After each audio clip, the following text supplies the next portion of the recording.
Alors, l'affaire de chantage, on avait parlé il y avait quelques mois de ça, quand même, ça date. Alors, par contre, le titre, hein.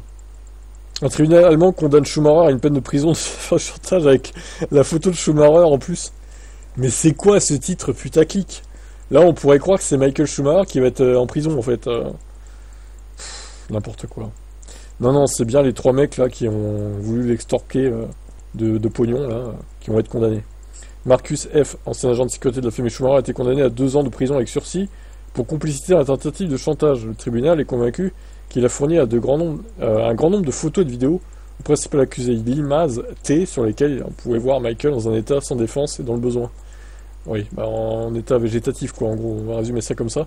L'agent de sécurité lui-même a nié toute implication et a continué à plaider non coupable jusqu'au bout. Initialement, les procureurs avaient requis une peine de 4 ans de prison, mais finalement, l'homme a plutôt été condamné à une peine avec sursis. Bah, il s'en sort bien, lui, hein.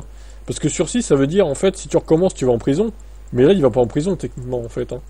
Ilmaz T a tenté d'utiliser des images reçues en 2024 pour extorquer 15 millions d'euros à la famille de l'ancien pilote. Il est une autorité publique que la famille Schumacher fait tout son possible pour cacher au grand public l'état de santé de Michael. Il espérait donc en tirer un profit financier. Il a été condamné à 3 ans de prison. Il a parlé d'un acte dégoûtant dans ses derniers mots. J'ai honte d'avoir causé des maux de tête à la famille, en particulier à la famille Schumacher et à ma propre famille.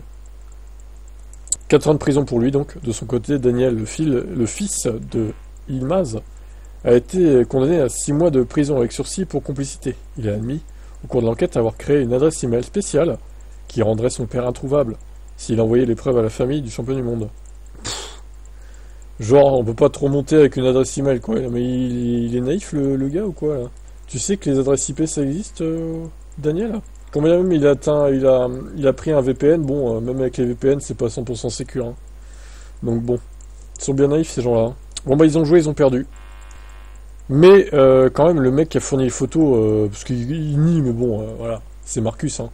L'ancien agent de sécurité, je vois pas qui d'autre aurait fourni les photos, en fait. Les deux, là, ils étaient pas dans l'habitation des Schumacher. Donc ils pouvaient pas prendre les photos. Donc le Marcus, il s'en sort bien, je trouve, moi, hein. D'ailleurs, au final, il devait avoir la même peine que Yilmaz. En vrai, ça aurait été logique qu'il ait 4 ans aussi. Donc je trouve qu'il s'en sort plutôt bien. Par contre, maintenant, il va être grillé pour son boulot, quoi. Son nom n'est pas cité, mais bon, toutes les agences de sécurité et tout vont le blacklister, je pense, hein. C'est fini pour lui, hein. Bref, sombre histoire, en tout cas. Le Marcus s'en sort bien, les deux autres, bon, bah, ils ont eu ce qu'ils méritaient. Ciao.